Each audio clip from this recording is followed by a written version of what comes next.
In this week's Lifestyles with Leah, a renowned relationship and intimacy specialist delves into the intricacies of ending relationships in a healthy manner and emerging from the experience as a stronger individual. With a focus on healing and personal growth, the specialist provides valuable insights into navigating the challenging terrain of relationship endings and finding new beginnings. Here's our Leah Cooper with more. As the popular Bible verse goes, for everything there's a season, a time to weep and a time to laugh, a time to mourn and a time to dance. The same concept applies to our relationships, especially when they've seemingly ran their course. This week, I sat down with relationship and intimacy specialist Maggie Bain, who gives us key indicators that it's time to cut ties with someone we love. Listening to your intuition. Your little voice that tells you quietly sometimes, and then sometimes it gets louder and louder. This isn't for me. I don't like how I'm being spoken to, being treated. There's not enough here. The magic's gone. Like, what did I see in them to begin with? And so you have to listen to what your gut is telling you. That's often the thing, you know? It's really paying attention to what's going on in the relationship. Is it going somewhere? Is it progressing? You don't want to feel that it started off hot and heavy to begin with, and then it starts getting lukewarm and starts fading out, and you don't hear so much from the other person.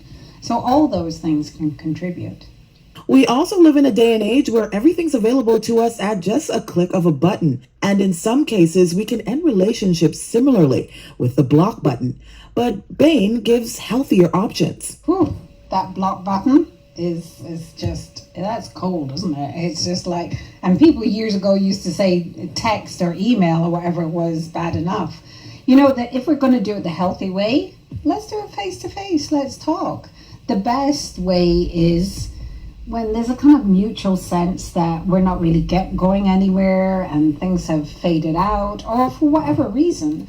Now, no matter how long the relationship is, whether it's short or whether there's been a great investment in time.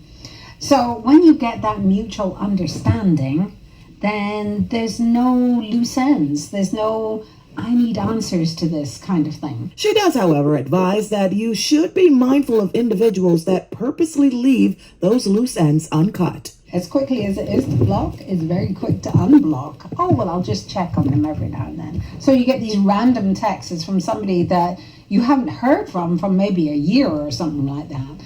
So there's a little narcissistic, selfish, a little bit, you know. So there's a control element that comes into that too. So those are not healthy things. And once you cut those loose ends, it's time to heal. And here's how. Learning how to heal is often people need some professional help with that too, and that's why they come to me too. So, you know, I see individuals and couples.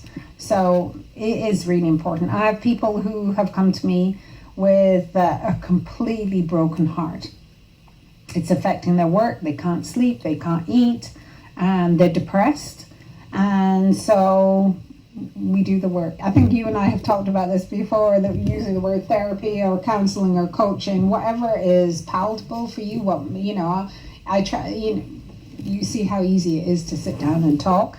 I make it as comfortable, and I would encourage everybody to do that, because your peace of mind and your mental health affects you physically and affects everything. So it's so important to take these things seriously, and you, me as individuals, we're worth putting the time and effort into it. Leah Cooper, EyeWitness News.